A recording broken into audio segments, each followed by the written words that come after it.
Let's talk about Bloodlines 2. Let's talk about the gameplay. Well, let's watch the gameplay video. I've already watched it, but we're going to watch it again, and then I'm going to ramble about it for a little bit, because I don't know how to feel about it. I was excited for this. Really excited, honestly. Because, like, what the hell are they going to do? And since then, there's also been a dev diary. There's been a blog post by Dan Pinchbeck? Yeah, Dan Pinchbeck, who I guess created the Chinese room, but now he's left, but he like wrote the story that they're now working on. So I don't know. There's a lot of stuff to go through, but this is the big one. This is what we've been waiting for, is to see what's up. It's not what I expected. It's as long as I expected it to be, but it's not what I expected. So yeah, I mean. Hello everyone, we're very excited to show you gameplay of Vampire the Masquerade Bloodlines 2 today. I'm Josh, the community manager for the channel. Hi Josh. Bloodlines 2 is an Yes it is. vampire called... Yep, we know this. Yep, so we're playing as Bruja. Speed and strength, but they're also known to some... So I was really hopeful that we would get all three styles or like clans that they revealed. Like they didn't really show Ventru in their 15-second clan reveal, so I was kind of interested to see if they were going to show that, but they didn't show Tremere or anything either. So I was hoping we would get like maybe like 5 minutes of each or something, but I guess they still showed us like the flavor of what stealth is going to be. So I mean, we'll see that. Lose their temper. So when we go through the dialogue trees, we'll be picking the more aggressive and intimidating options. Cool. Great. And could you tell us the context for the mission that we're about to see? Yes, this is one of the early missions where Farah is now established in Seattle. She's made inroads with the court, and she's investigating the mark on her hand, which has been holding back her powers. And she's got a tip-off that a vampire called Willem, a Nosferatu, might have the answers.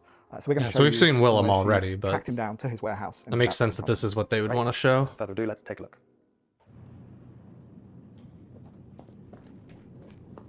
I do not like this.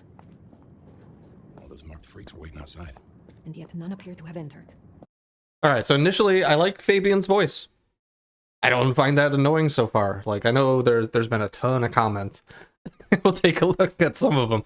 But some of the comments have been real fierce on Fabian talking, like, at all, ever. As if what the hell else are you supposed to do as a person stuck in someone else's body, but I don't know. I liked the voice. I think the voice actor was good. I kind of liked it, to be honest. Why track Willem to this place and then refrain from attack? Fire, I don't know. Take it or leave it. I'm kind of indifferent to Fire's accent. We should probably slow this back down. Alright, so this is interesting. This is our first look at like the UI and stuff, right? So, big thing that people pointed out was we get an ability tree. That's a big one. Oh wait, am I blocking that a little bit? I probably am. I go here. So we have an ability tree. So that was a big one. People were worried about that. There's no items though. So there's no items things. It looks like you can change outfits maybe whenever. That, I don't know, that could be cool. Map and settings are kind of whatever. And then it's also just clearly set up to be played on console. So I guess that's okay. It's not the way I'm gonna play it, but so yeah, I don't really hate the UI or anything either. It kind of looks plain, but like okay.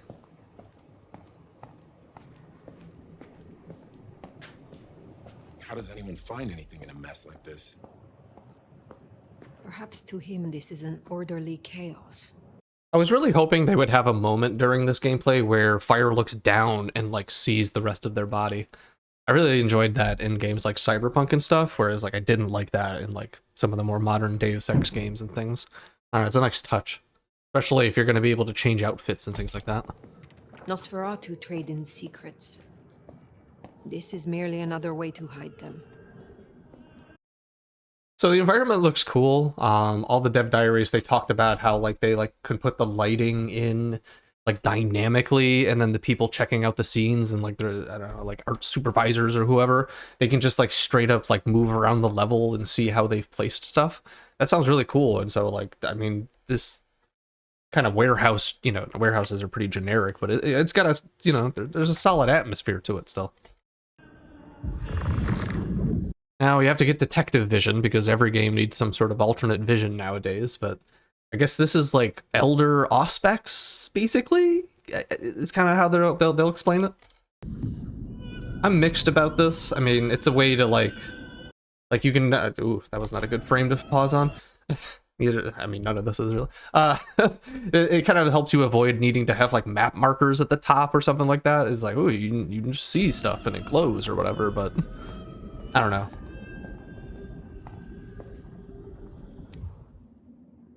More items.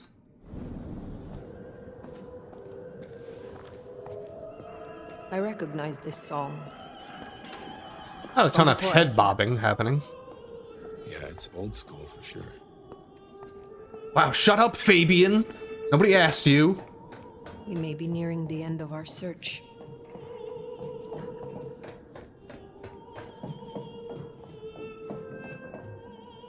That must be him. Wow, no way, Fabian. Captain Obvious. Yeah, I don't know. This is where people get super angry at Fabian. I don't really mind it, but I understand that, like, he doesn't need to say that. It's clearly, you know... There's a couple other instances of this, but... don't need to make a huge deal out of it. Before I could even finish the song. How cruel. Am I interrupting?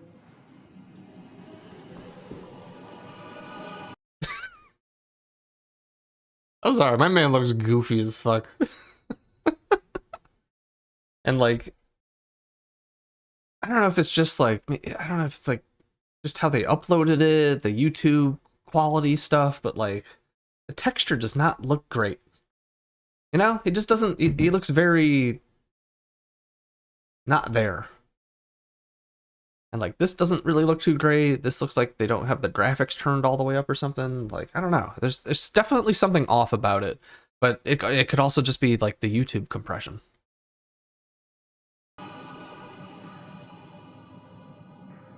It's you. The nomad. Willem, I take it. You had some interesting guests outside. Expecting trouble? That depends. Why are you here? Tolly tells me you keep the court's secrets and its histories. Earlier tonight, another kindred by the name of Isabella used this mark to sap my power. So I wonder if they're gonna reveal anything more about Isabella, whoever that is. 'Cause that seems to be like maybe like a central character. How does Fire know about that? Is that something that Fabian told her? You know what I mean? Do you know anything about They're it? planting some seeds there. No. All I had to do was keep my head down for just a few more Why would you say this out loud? Like, are you just that? nights. He's hiding something. And then, of course, people get mad at Fabian for saying that, but like, why would he even say that? Why can't they just have him, like, look... Also, Fire looks high as fuck right here.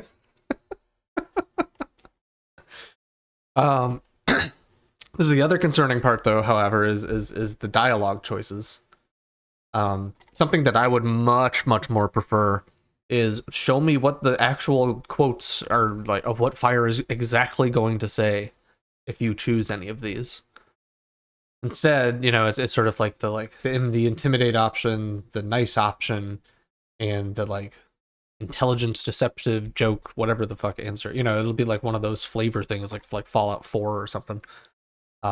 Yeah, I think they could fix this just by like just tell me what Fire is actually exactly going to say when I select the dialogue choice. And then they could be the same thing. They can still be intimidate. They can still be nice, you know, and draw conclusions from his behavior.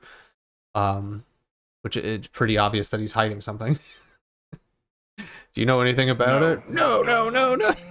All I had to do was keep my head down for just Yes, I wonder if he's hiding something. I don't know. a few more nights. He's hiding something. Tell me, Willem, what rumors have you heard about me? See, just tell me that that's what Fire's gonna say right there. Just fit that on the screen. You got plenty of room, you know. You don't need to get into like Planscape Torment tier where like you have made like 16 plus options and they're all huge as fuck. But still, just go with that, you know. That you were there in Cairo. They called you the Slayer. I have been many things to many people. And what will I be to you, Willem? And to this lonely, forgotten warehouse? You're exactly what he said you'd be. I guess that makes it easier. Makes what easier? What happens next? Now I have to do what he told me.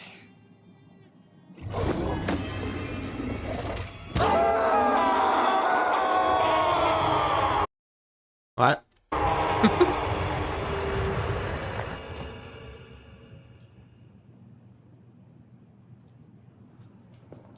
What the hell just happened? Shut up, Fabian! Gah! Do what he told me? Willem knows something. We have to find him.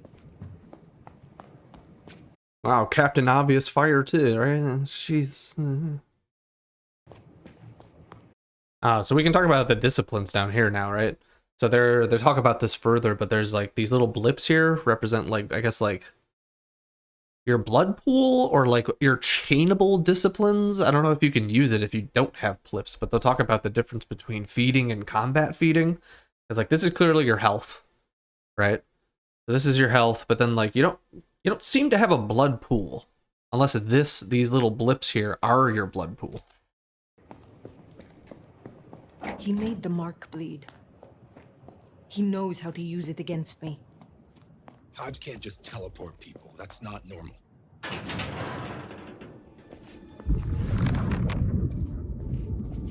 Or Auspex vision.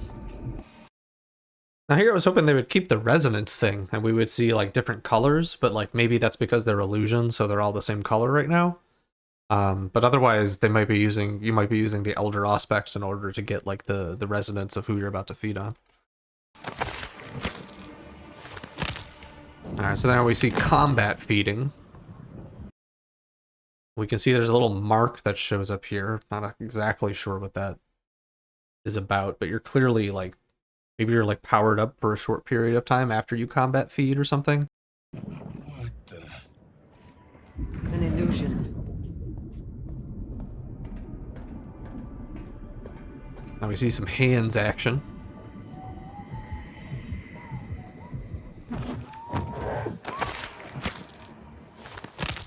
So you get thin blood powers because of whatever the hell happened between her and Fabian. And then we see some upwards traversal, which was also going to be in the Hardsuit Labs game. Telekinesis, also a thin blood power. And so this is giving us basically an example of like what stealth would look like, right? So like if you're playing Banu Hakim, it's probably even easier to do this, or you're faster even, or you've got Obfuscate. But now we're gonna switch into the punchy fighty mode of the Bruja. Bruhaha.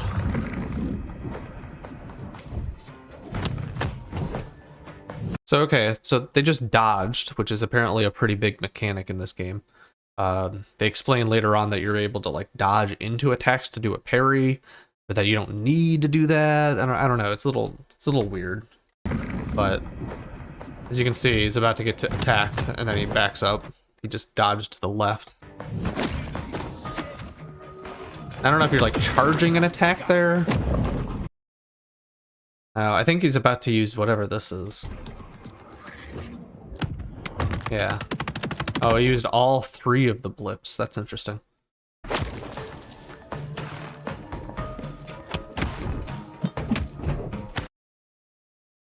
So one thing I really don't like so far is the music. I don't know if it's even noticeable. But I am not a fan of the music right now. I don't like the hit noise either. I don't know, it sounds a little hollow.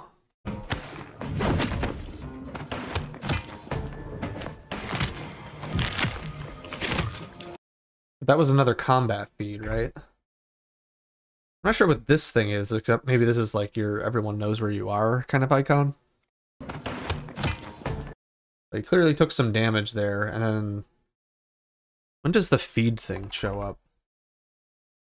Oh, okay. The fire recovers from being hit, but this guy has low enough health already that you can combat feed.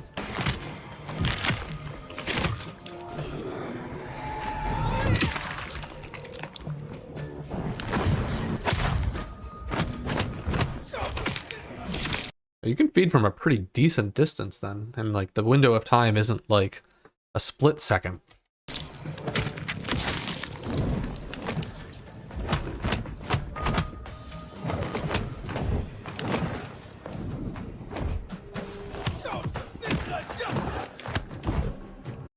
Show some thin blood justice.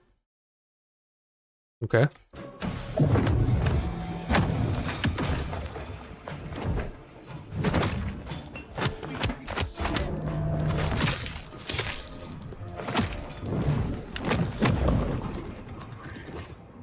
Now he's got all 3 pips back, so he can do this again. Oh, that was a little weird. Like locked onto him, even though the dodging was happening.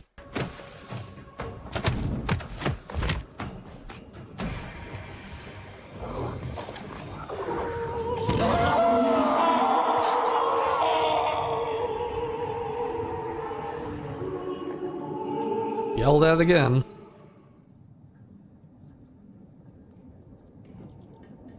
How does he keep doing this? At least we know he is here. Somewhere.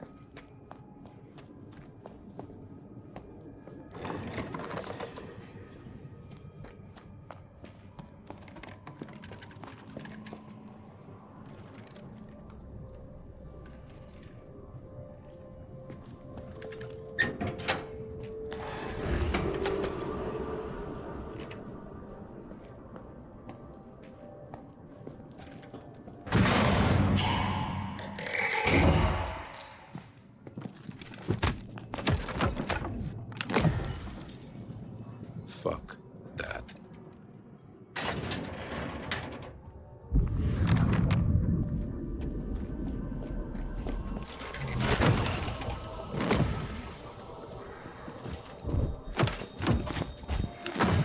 Now we fight some mannequins. Honestly, the part's kind of uninteresting.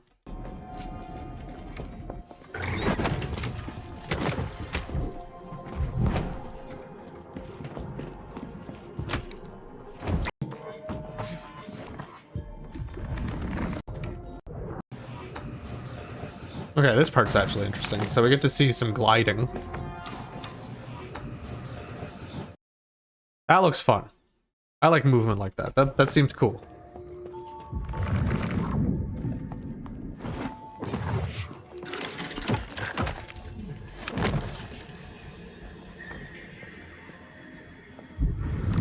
What the hell happened there? I think the game had a hang-up or something. This is fine.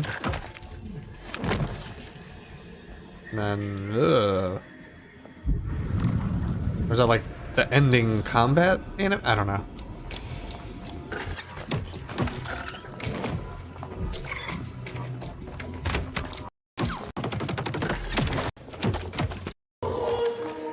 Okay, so finally gets to feed on him again, gets yelled at.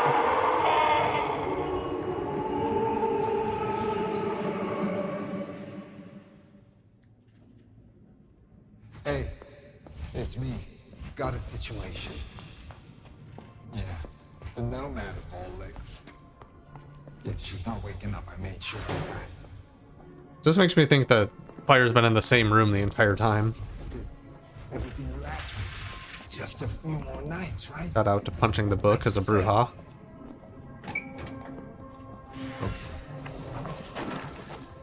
Whoa!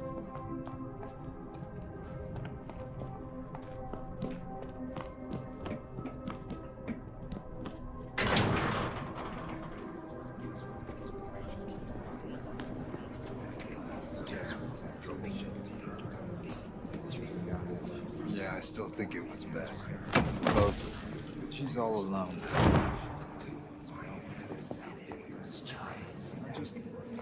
I wish I could. We can't just stay here, right? How do we get out? Shut up, Fabian! Hush. There I she cannot hear myself think. Yeah, tell him, Fire.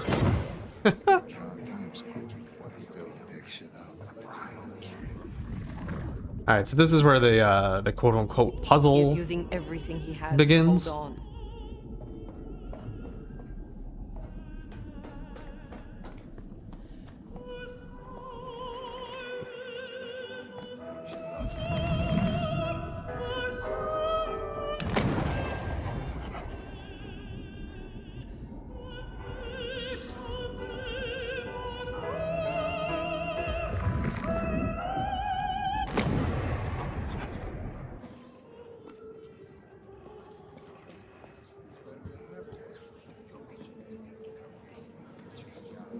distracted.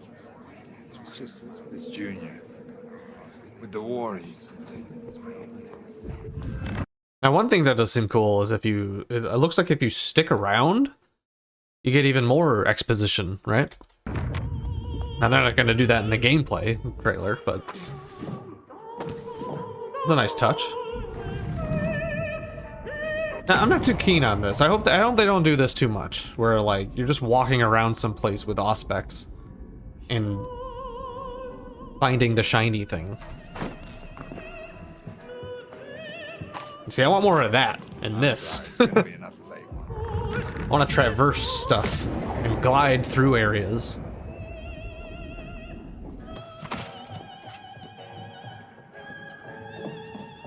Guessed I'd hear from you. Word is Campbell's out. Campbell?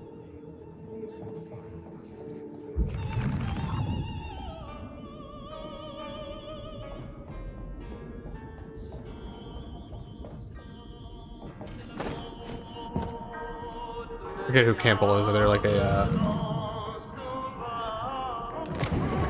prince or primogen or one of, you know, someone important though. Just forget what. No use putting it off. I gotta do this. You know, could you just like come right to this room? It's the last dance floor of my love. Time to say goodbye. I wonder who that could be. Ugh. Oh no. But how? I had you under, It doesn't matter. Nothing matters. Talk him down, Fire. Fast. Intimidate Willem into disabling the bomb. Sweet talk Willem into standing down. Reveal what you saw in Willem's mind. Disarm this bomb. As your elder, I command it. I can't. You gotta understand. Unless you would rather I ripped it from your skeleton and your flesh with it. Please, please, it's not up to me. They said I could see my family again. Memories. They said if I cut off the cord, if I took away their little black book, all their secrets, it would cause the chaos he needed to strike, and I'd be free. Who is this he? The Malkavian. The gardener. The gardener. The gardener. Now you got the truth. You know what that means, right? Fire, No. You're losing him. Be brutal. Offer hope. Use reason. Listen to me, you useless, spineless, molten tumor. This gardener sold you a lie. Your family will not want to see you. If they even still live. Ooh. Jeez, Fire. You are not the man they knew. To them, you are a monster. Find some other dream to cling to. But do not destroy yourself for another's game. You don't understand. They're listening. He was on a call the whole time. No way. Willem, I don't know what to do. Tell me what to do. Oh no.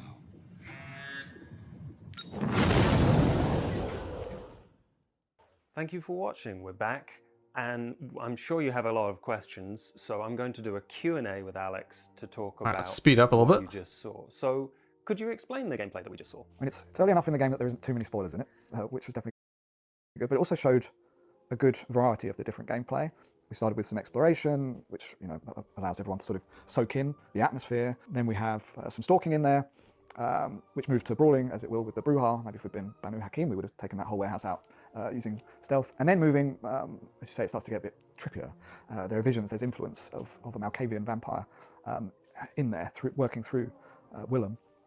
So we move more to what we call our vampire detective gameplay. So non-combat gameplay, very exploration, about you having to juice, look for clues to solve ultimately the puzzle and escape Willem. So I hope that, like I said, that doesn't boil down into use Aspect and find the shiny thing, which is what they kind of showed. Yeah, I just hope that it doesn't just boil down into that. Trap. Is it good? So zooming out, can you tell us about where our story in Seattle starts? Yeah, it starts with you wake up in a derelict apartment building, covered in blood, having been essentially in vampire hibernation for 100 years. So you wake up with questions. And as soon as you move through that warehouse, it becomes apparent you're not alone. Fire has a voice in her head, Fabian. Fabian is another vampire. At this stage, I can't explain why their voice is in Fire's head, but it's very much to do with the markings that are all over her body. When she went into hibernation, she was in the Middle East. And she's woken up 100 years later in America, and clearly someone's been messing with her while she's asleep. So she's got questions and she's quite annoyed. That sort of is our initial drive, is trying to figure out what happened to her and how to undo it and how to get this voice out of my head, because Fire enjoys her solitary time. She does not want to share her head with another vampire. I wonder how long that's going to actually keep up for, if that's like the introduction to you getting that, or is that like throughout the game? Because they talked about in the dev diary later that you're going to be able to choose your own paths within sort of the ability tree, and it's not going to be like in Bloodlines 1 where you're like building up a certain discipline. In this one, because Fire's already an elder and 400 years old or whatever, they're unlocking powers and getting rid of the Mark's influence or whatever that means. So it's going to be a little bit different. Had to translate a tabletop pen and paper game into action, and a big part of what a vampire is a bloodsucker. So we really wanted to focus on feeding. Could you tell us about how feeding works in combat specifically? Sure. I mean, there's two kinds of feeding across the game in general. There's combat feeding and social feeding. I think we'll talk about social feeding on a later video. But yes, combat feeding you're using within a combat encounter like this for two reasons. One, it's the main way to get health. So if you're getting beaten up, too many strikes against you, then you probably need to retreat and go and feed on someone. I don't know if that means there's no blood bags or items in that way, but like that would jive with the fact that there was no items list in the UI options, right? So maybe you don't get any items. Weaker in the encounter, but also to power your abilities. Feeding is essentially a reward for stalking or brawling successfully. You get an enemy to low health, there's a window where you can feed on them, so try not to hit them again or they'll die. And if you can embrace that, you'll get one of the blood pips for each of your abilities. So blood pips below each abilities will fill. If you can fill all of the pips for an ability, then you can use it and rinse repeat, because that will then allow you to do more feeds, which will allow you to charge them again. And if okay, so it's not a number of times that you can use it, it's whether or not you can use it. It has to be full. Okay. If played really well, the abilities synergize together and allow you to do chains. And the Brew Heart is designed around that sort of staying in the fight, chaining fight to fight to fight, and keeping combat in flow. And the brawling as well is something that we wanted to feel very visceral, very fast-paced. How have we achieved that? Yeah, well, and a keyword is immersive. So the control scheme is quite intuitive. I really love that pulling the triggers is feed, because that's like two fangs. But yeah, the basics of tell me about keyboard and mouse. You can punch. She can do a heavy strike, which allows her to knock people back, which is very useful for the Brew Heart. They can use it to sort of juggle enemies. If they're overwhelmed, they can go back and get enemies away from them. The defensive move she has is dashing, which you'll have seen there's one point in the gameplay where if you dash towards an enemy as they strike and you time it right, it counters it. But then Fire also has telekinesis, which isn't usual for a vampire to have, but there's a story behind that, and specifically why Fire as an elder has it. But yes, when stalking, use telekinesis to pick up a bottle, distract an enemy, but you can use it to literally pull the enemies towards you. So you can use heavy strikes to push away, and telekinesis to pull towards you, giving you a lot of control over the enemies and how you're encountering them. So that Bruiser very much wants to control the sort of dance of combat. So the mannequins work a little differently from the other enemies that we saw. Could you tell us about those illusions? Sure. I mean, everything that we saw really is an illusion from when Willem first screamed at the player. But the initial enemies do fight more like typical enemies. The only thing that's different about them is the fact that they shatter to sort of glass when they're killed. But as we get deeper into Willem's sort of maze, essentially, his powers are getting weaker. He's getting more desperate. So in the first phase, he's able to create believable they're ghouls and vampires. Whereas when he's getting desperate. And what better to fight a vampire with than an enemy that has no blood? So the mannequins are made of solid wood. So you notice in the playthrough there, we're being very tactical about our abilities because we have no way to recharge them. We can't get the blood back. So yeah, there's a really cool moment where kites a load of them up onto the gangway up above and then charges through and gets maximum effect. And this was to create a sort of peak combat challenge for that mission, because what we've shown there, that sort of 15 minutes, that's the end of the mission. The player's actually been across Seattle, going other places. So we wanted to give a peak. And the actual Willem encounter itself, which is after, is more cerebral. So we wanted to peak the combat, so then you could shift to this more cerebral sort of puzzle boss encounter with Willem trying to defeat his illusions. So yeah, they're a very unique enemy in the game. They occur there in the game, and they have that unique mechanic of they cannot be fed on, which makes really changes up the pace of how you play. So the 3 abilities that we saw include the kind of active ones, and then the rewards for the feeding. How do they all play into each other and the combat, and how do you use them? Yeah, so for that video, we've equipped 2 of the Brew Heart. abilities. There are more abilities, but we just want to show off those two. And then we have the passive, which you get when you select the clan. So each clan has their own feed passive. So every single time they feed, they get some benefit that reflects their clan's playstyle. So the Brujah, we call it sort of a berserk mode. They get oh, so that's what that mark with was. Okay. Sort of aggression. Their arms literally glow. Their strikes do more damage and more knockback and things like that. So you'll notice points where, even though we feed on people, maybe you'll see the feed flash up on another person, but we've already committed to the strike, and we're doing more damage, so we kill them. So feeding actually is another sort of skillful reward. It's another part of the dance that's very important. As a Brujah, I suppose there's a role-playing element there, right? Because they are passionate, maybe have a bit of a temper, and that's why we picked the intimidating options here. So I was wondering what kind of role-play opportunities that gives us in the dialogues. Yeah, so picking intimidating options, the result very much depends on who you're talking to. I mean, there are certain characters, say like Lou, who will, meet fire with fire, right? They will equally become as angry. But that can be a good way to find out what they're hiding, right? Provoke them and get them to talk. There are others who could clam up. Tolly would probably laugh at you and dismiss it and sort of see through the bravado. But ultimately, it will affect your relationships with them over the long term. They'll get a feel for you. And also the relationship with Fabian. So Fabian is a vampire who is in our head for mysterious reasons. They're with us for the whole ride. And they are meeting, judging you and fire based on what you're choosing. Too bad for people who thought that you could get rid of them. That's the nearest thing we have in the game to like a true, single judgment of who you were as a player is Fabian. Whereas other characters, you might behave differently to each other, put on different masks, because it is the masquerade. Different masks of how you talk and interact with each of them. Vampires rarely show their true selves, so it's totally viable for the player, if they wish, to hide their true selves as well. The supernatural heightened senses give us clues to solve this puzzle that only a vampire can solve. What sort of puzzles can we expect? Heightened senses is based on sort of auspex in the pen and paper. We like the idea that Fire, almost as an elder, can access it whenever she likes. So we can use heightened senses to show you things that others couldn't see. Almost. We like detective vision. Sort of CSI, cool. Black light or whatever. Clues to hear things. In focus in the mission, she could hear the music from greater distance when in heightened senses. Get evidence of what's happened there. And there's quite a few interesting puzzles that we've done across the games using heightened senses. Oh I boy. think this mission is a great example of a slightly more unusual version of our art direction in the lighting, the music, the style overall. There's books floating around. I think we punched one at one point. What kind of feeling do we want to kind of pump into that atmosphere?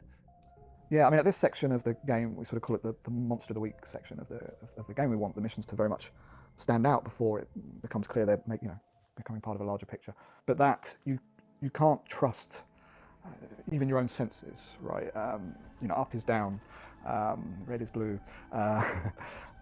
Just make it so the player is really on edge and not knowing what's going on. And I hope when people come to play, because obviously watching it, you're watching someone play through who still roughly knows what they're doing for the sake of the video. I'm hoping people are in there really sort of scratching their head, using their heightened senses, and then feeling clever when they figure out how to move forward, how to get out of there, how to get out of Willem's maze. And we spent a lot That's of time fair. talking to and learning about Willem. Could you go into a little bit about his place in the court and the masquerade? Yeah, so Willem is the secret keeper of the court. But at this point in the story, he's gone AWOL. Not so secret anymore. So the court is in complete control of Seattle, right? The mayor is probably one of the court's ghouls, et cetera, et cetera. They've got dirt on all the people in the city, including other vampires. And to stop all of that information getting in the wrong hands, there's this role, which is the sort of secret keeper. They keep it all memorized. Willem has all of the information effectively memorized. So when he disappears, their sort of ability to keep control over the city gets massively weakened. So hence it's so important that he be found, but also some of the secrets he has are very relevant to Fire, so she wants to find him. Was he got like a photographic memory? Fire has found a place and is doing missions for the Camarilla. Could you tell us about her title and what capacity she's doing these things? Oh, the subtitles messed up. So relatively early in the story, Fire has to get an inroads with the Camarilla. Yeah. And she does a mission which ultimately results in her becoming the sheriff, which is an official role within the court, and it's pretty cool. I don't think we've got to play that in other video games at least. And the sheriff ultimately upholds the masquerade and will do, certain quite important, maybe dirty jobs, like finding the secret keeper who's run off. But it also gives Fire great privilege. As the sheriff, she can talk to anyone, and everyone kind of has to give her respect. Should sort of follow along with the letter of the law and obey her. Obviously, we have different factions in the city, some who respect the Camarilla, some who don't. So she will get some reacting in her favor because she's sheriff, and some actually where it's become more a hindrance. But yeah, so she's a very pivotal role in the Seattle court, and that's very much for her own means. Once it gets her the cover and support of the Camarilla, they're not going to be fighting and working against her. But two, it puts her in the perfect position to investigate the information she wants to know, which is how she ended up in Seattle and how she ended up with the mark on and her abilities taken away. We had some dialogue options that kind of fed into Fire's Yeah, so I don't know. I don't know how to feel about being the sheriff, I guess. So like, what if you break the masquerade and people are like, well, you're still subject to the law. Well, who's coming after you? Like, how is that gonna work? Are we gonna have masquerade points like in Bloodlines 1 and you fuck up too many times and I don't know, another sheriff cuts your head off? I don't get it. I get what they mean though. Like, it's like an alright position to put someone in as a vampire, I suppose, in terms of World of Darkness. Legend. Could you tell us about what kind of control we have over her backstory? Oh yeah. Yeah, so you're going to come across... So many people are really pissed off that there doesn't seem to be any sort of like character sheet in terms of character creation. But this seems to be their answer to it, which is just that you like confirm rumors or not. And you like pick and choose which ones you confirm with which people or something like that. Lots of different vampires and characters who haven't met Fire, but they've heard of Fire. She's very famous, effectively a legend, in the Nomad and other names. And then as a player, when someone tells you one of these legends they've heard about you, you could validate it and lean into it. Fire very much uses it there to intimidate Willem. You could correct them that it isn't true if you feel that doesn't either fit your character or because you maybe wish to manipulate your legend. Because Fire is never saying what her backstory is, everybody else is. The player can then choose the true canon of Fire by accepting what they're hearing, essentially. So we thought it was a cool way to have a more defined character, like you would say in a BioWare game, but not just I pick the backstory at the start and that's it. Have as you go, being able to pick and choose and shape your legend. Awesome. And we will be sharing as much as we can about the new disciplines that you can see for each. That could be cool, but man, I don't know what that means. It's got to be done really well. Playable well, we'll see. As much as possible about Bloodlines 2 and stuff. All right, I think that's the ending, pretty much. On all of our social media. Until next time. For this one. All right, the next thing to talk about, really, before I get into like some larger thoughts, well, two things, I guess. So they put out this dev diary today. The third one talking about their third pillar or whatever, and it talks about like, well, first it talks about Seattle and like the setting of World of Darkness and stuff, and the Seattle you experience, the best kind, and some shit like that, which is all good. That's all well and fine, that's all fine. Here they explain that like you play as Fire in a dominant Camarilla city. It's been dominant for decades. There's not a hint of anarch sympathy really. Fire's number one loyalty is herself, but she's, blah, blah, blah. She becomes the sheriff. This is an RPG, of course, so you can roleplay the sheriff in multiple ways. Maybe you're loyal to sheriff. Maybe you're, anarch sympathizer or whatever, trying to undermine the court. Fire's motivation in the story is driven, at least initially, by regaining her power. I hope that means it's not, it doesn't take too long. This sets up the narrative context of the ability tree, which we will show in due course, which instead of being about adding new powers to Fire, like leveling up in the pen and paper RPG, you are unlocking her existing powers over 300 years, blah, blah, blah. She's even got disciplines from other clan. So I think that this means that we're going to get like branching paths as far as what you're actually going to choose. And I don't know, it could work fine, but then it's not what people are really wanting. You know what I mean? So I don't know how to feel about that. And then lastly, we've got this, this is a diary from Dan Pinchbeck.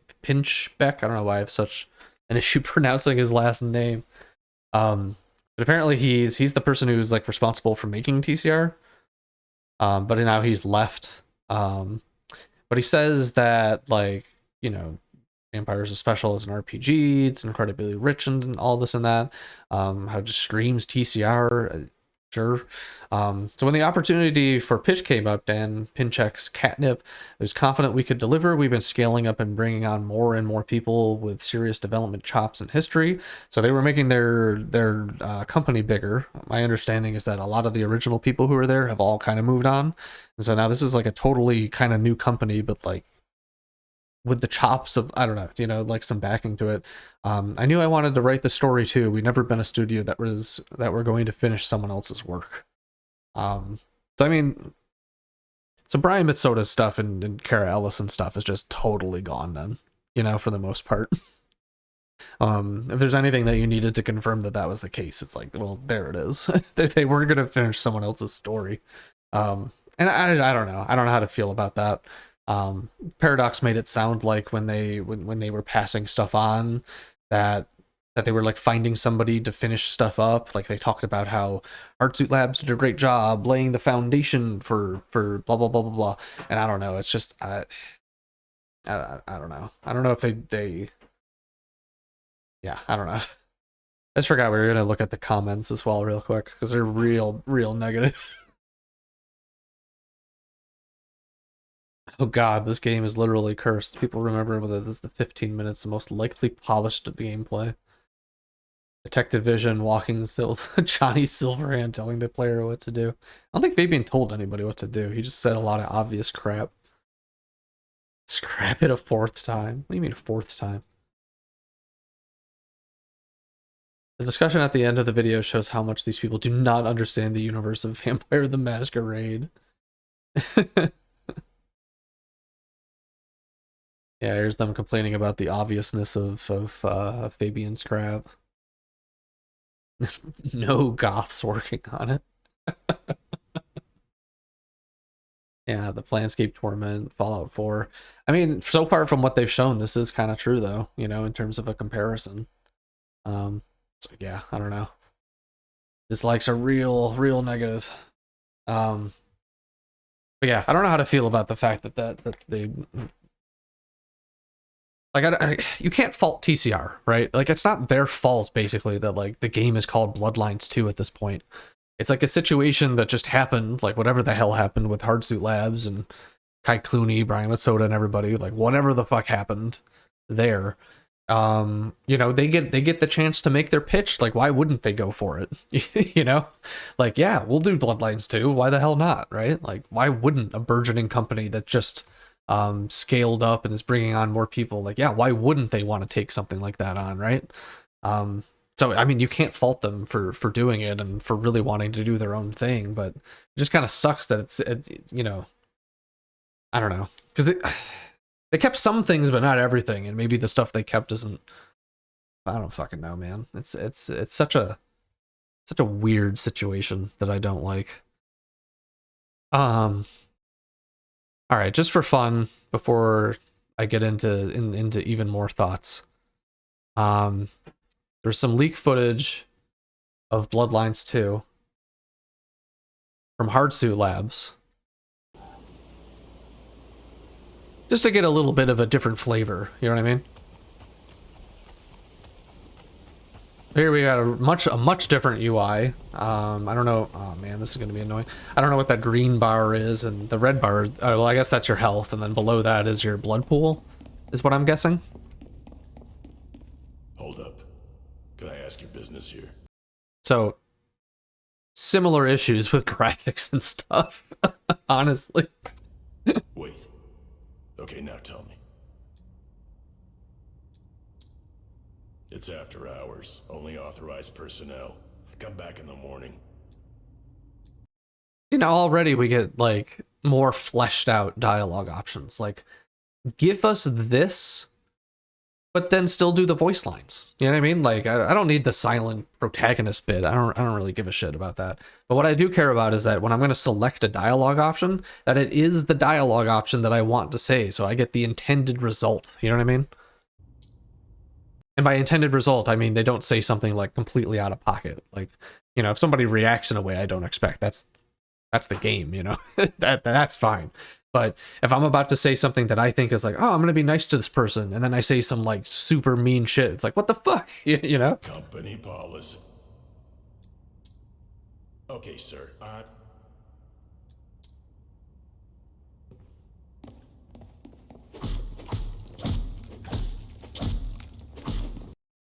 There's so much blood. That cop just lost like 2 liters of fucking blood just from getting punched. Oh my god.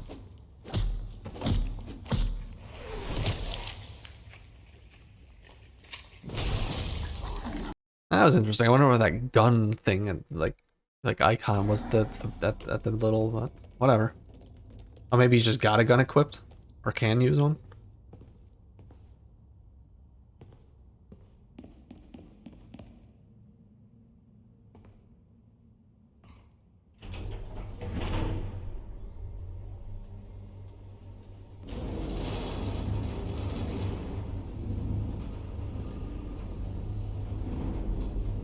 Oh, the lighting changed. Oh, it's dark now.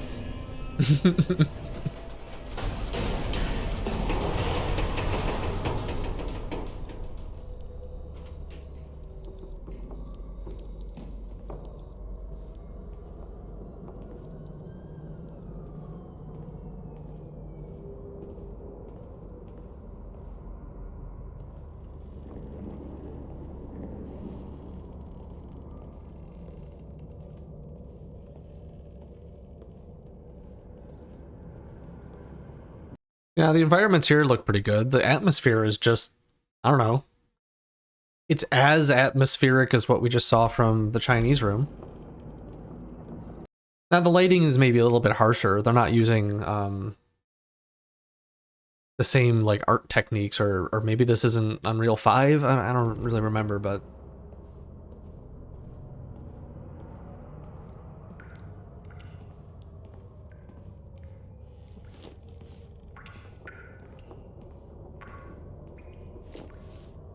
Empty. Grabbed a whole backpack that was empty. Cue Fabian saying, fuck that.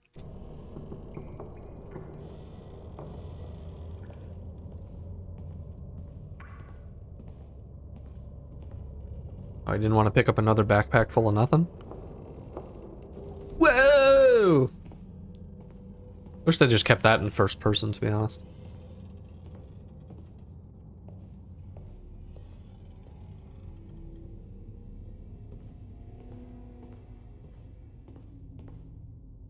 Oh, tricked.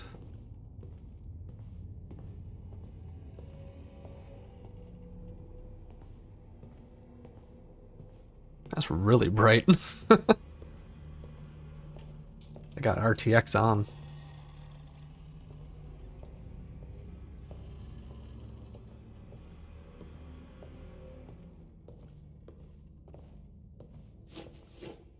Empty.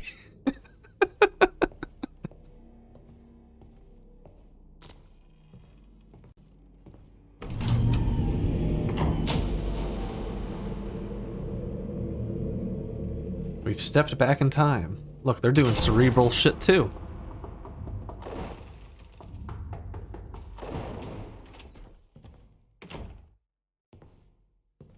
That was a bit janky. Memo. Memo unfinished, yep.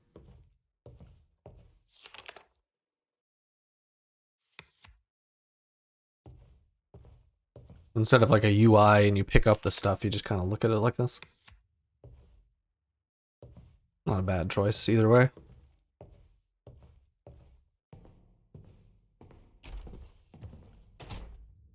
I wonder if in their build date you just have to have your fists up the entire time like this. Or if the person playing just kind of chose to do that. Special report, December 14th, 1936, Seattle, Washington. President Franklin Delano Roosevelt awards Seattle's Dr. Edwin S. Mulholland his own wing in the medical facility at Pacific Tower. They scratch their faces out. To recognize the extraordinary work Dr. Mulholland has done developing a heart machine that can bring back patients from the brink of death. This has redeemed the doctor, a man haunted by a sometimes checkered past. After his prototype accidentally electrocuted a senior nurse, electrocuted a senior nurse, electrocuted a senior nurse, electrocuted and electrocuted.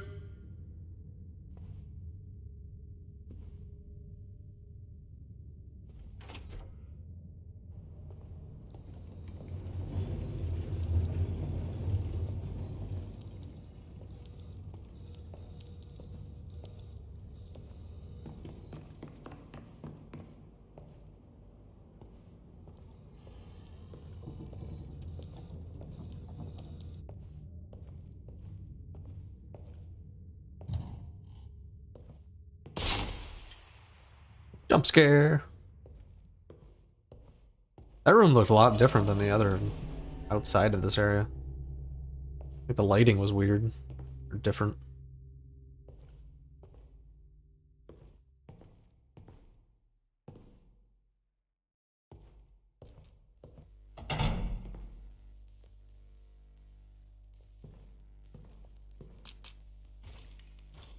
Was this the nurse who got... Electrocuted.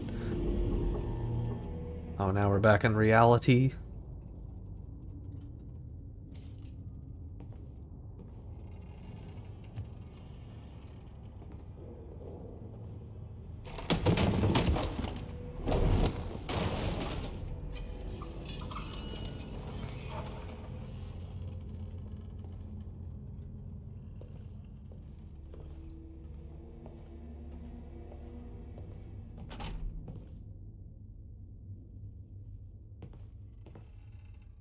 This was the really bright room, yeah.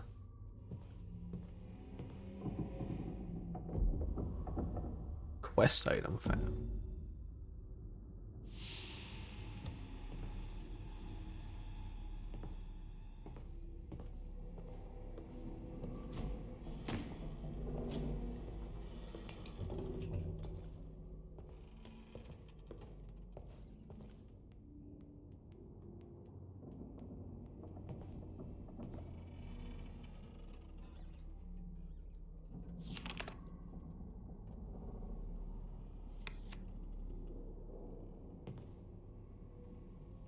Wanted to watch more film.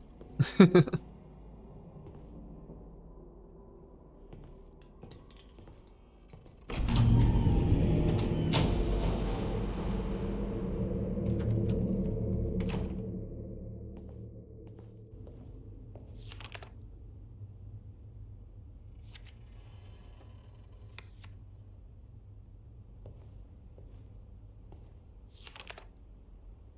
you do this already?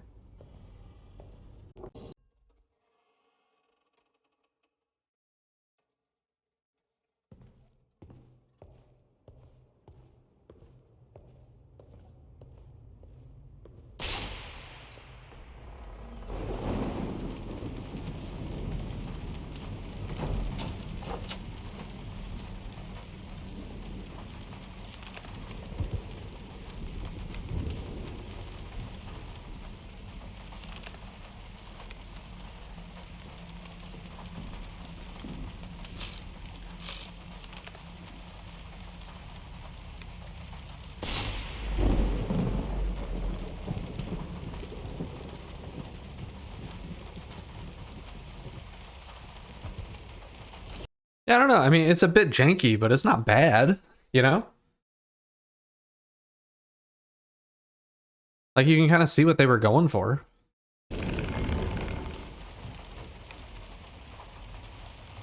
Whoa.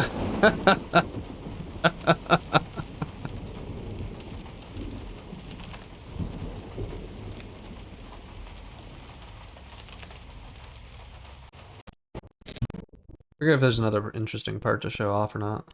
It's kind of just more exploration, I think. Oh, here we go. This part's...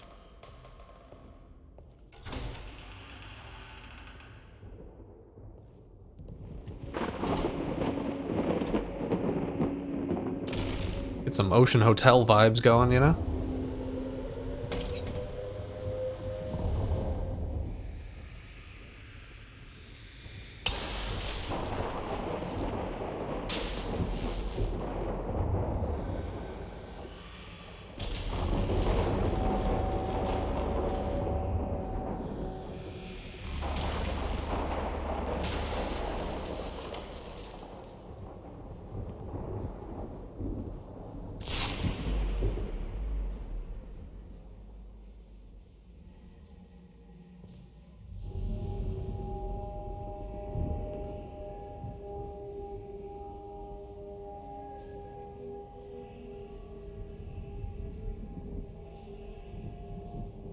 The hell is happening?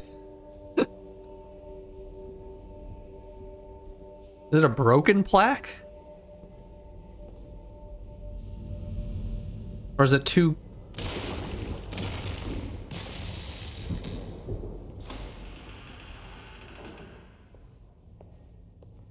Are they getting let out?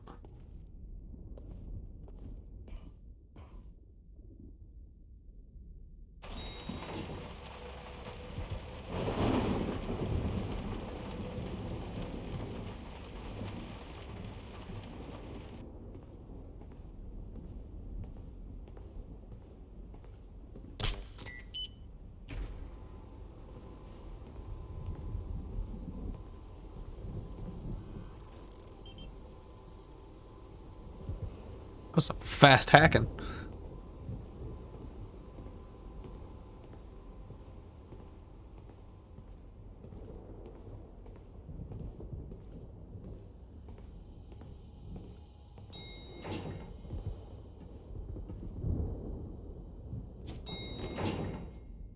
That's pretty much it.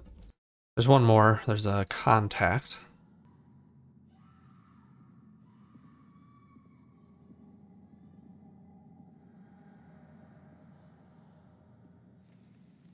NPC name. Who dat?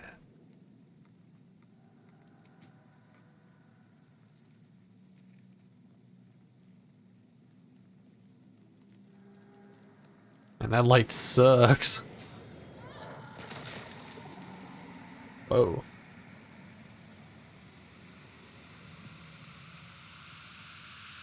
Wait, what was that?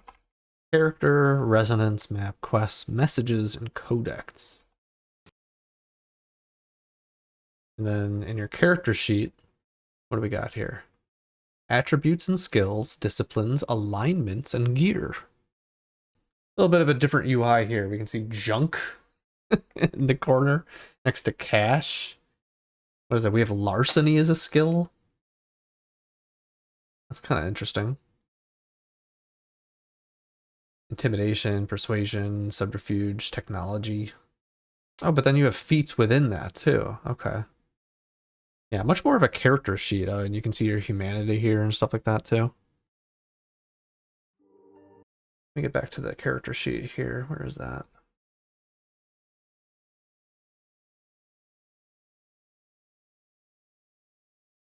So it's a question, like, is the ability tree in TCR going to include stuff like skills? Or is that just not a thing? You know, it's hard to say.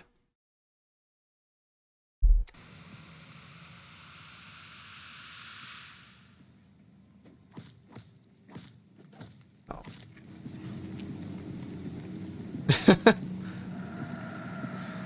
Whoa.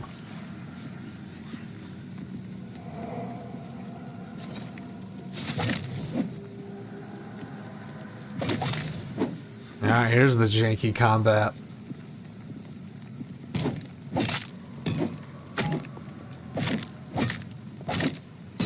Oh my god, there's so much blood.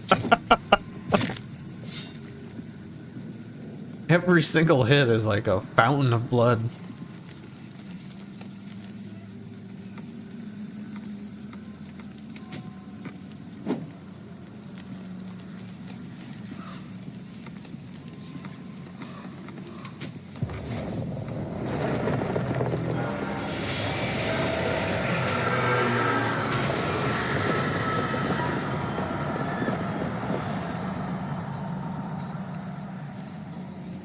Okay.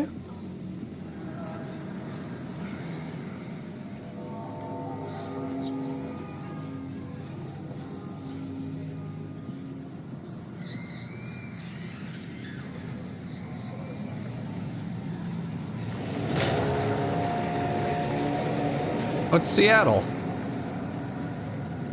On fire.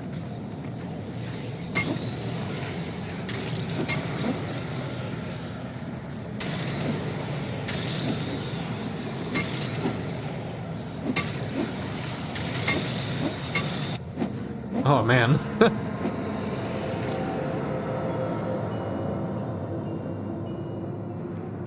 This warehouse kind of looks familiar.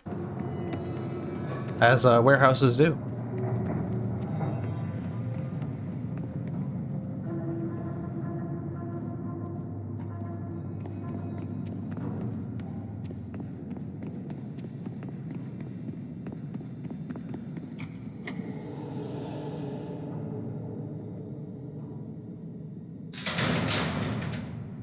Wow, that was rude.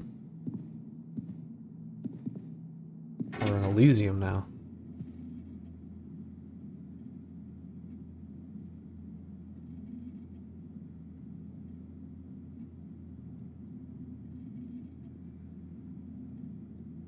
Perfect.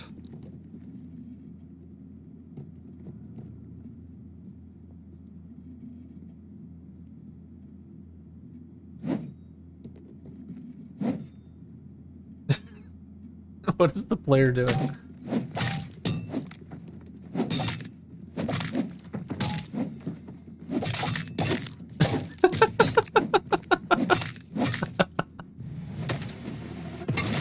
Oh.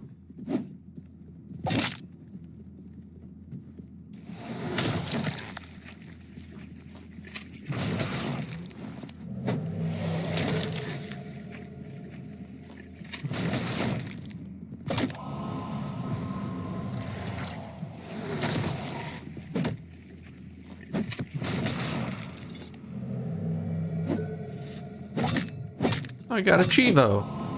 Hell yeah. So you can just choose to do a critical or a feed. An interesting choice. 4 rage cloths. Let's go.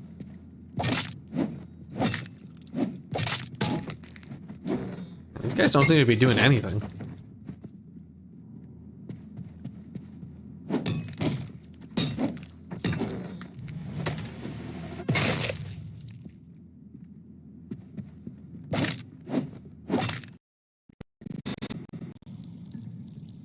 Yeah, just the same combat over and over again.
Stands there. Yeah, I knew the combat was weak in the Hardsuit Labs version, and yep, it's weak. Like, what's kind of surprising is that they were close to release. Like, damn. This is where I was saying in the one Bloodlines 2 video I first put out about why did they fire Brian Matsuda. Is like all the stuff that like seems like exploration and like the levels and kind of like the story elements, dialogue choices, all that stuff seems fine. Like it seems fine. I don't get it. It's like some people have just like decided like retroactively after Paradox let Hardsuit Labs go that like what we're seeing here is just like, oh, this was always crap. This was always going to be crap. And I knew it was crap. It's like, all right, bro. Sure you did.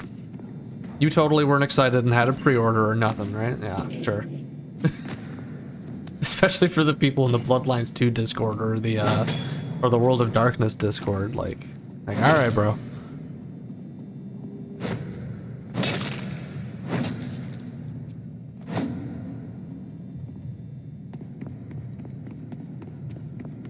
But this is also very clearly pretty janky.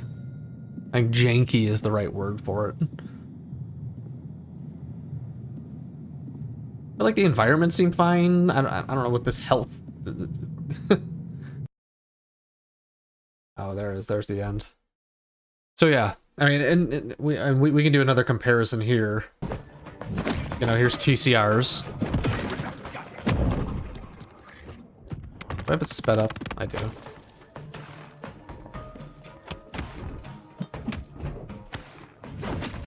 Hey man, I really don't like the combat music.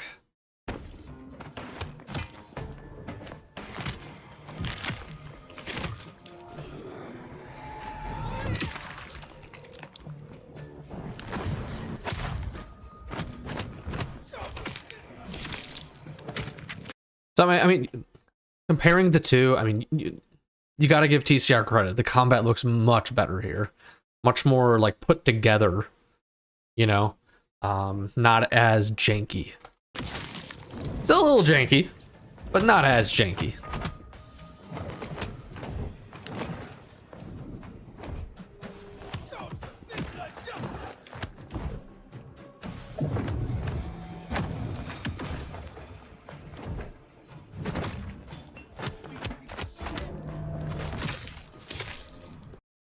I don't know.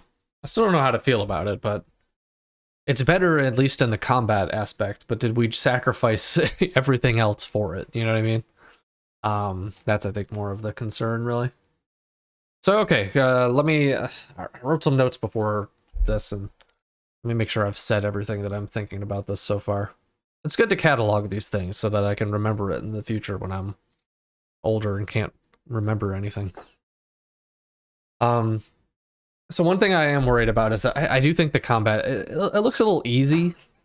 Like, they're probably playing on like a pretty easy difficulty right now because they're not trying to, you know, have a difficult time or, you know, have fire get fucked up in the middle of their in the middle of their gameplay. But like, man, it doesn't seem all that difficult, and like I'm not sure what they're kind of going for. Like one game that I think they could maybe compare to, and let me pull this up real quick, is Xenoclash. You know, Xenoclash is another first-person melee kind of game.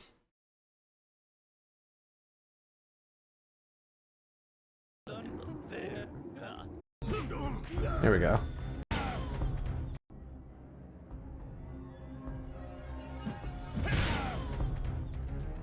And this was meant to be like a melee, like you know, like a fighting game, but in first person. Like you do combos and shit from what I remember.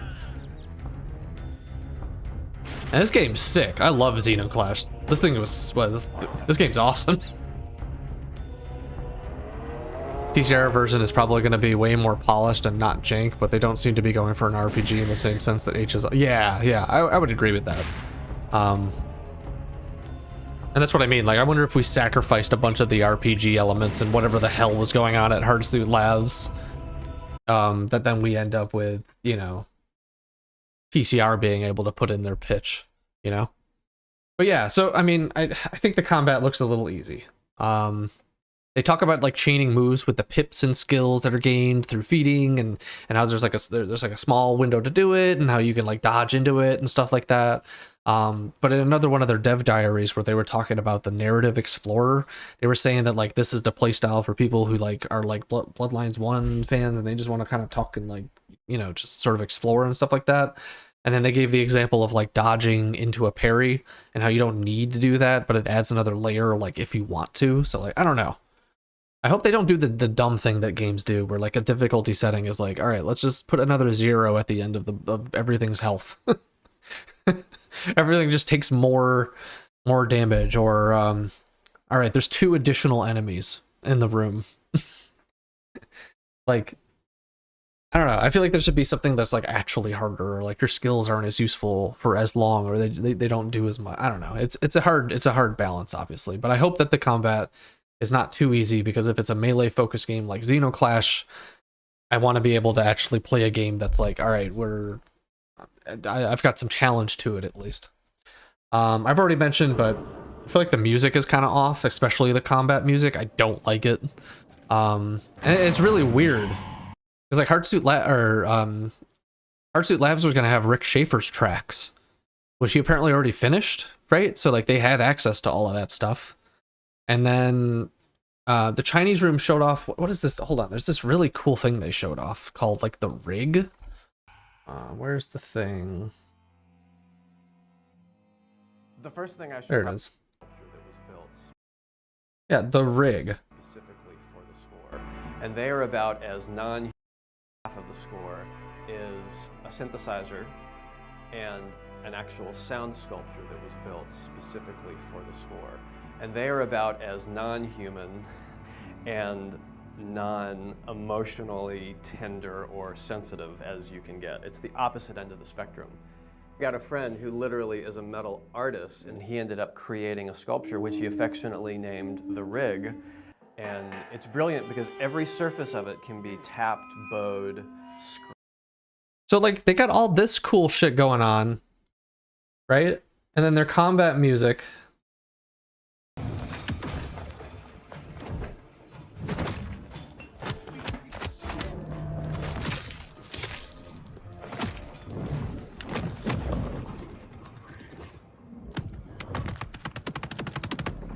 I don't know, like, is their sound department just too busy with Still Wakes the Deep? Like, where's the rig for Bloodlines 2? You know?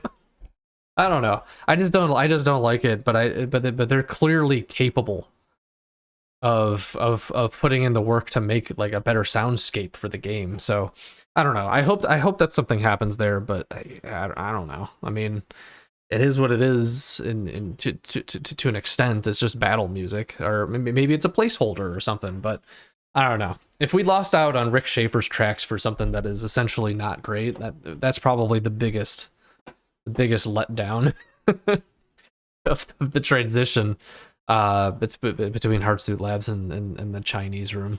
So I guess the last thing just to kind of touch on is that like there's just a lot of people who are saying that this is not a Bloodlines game.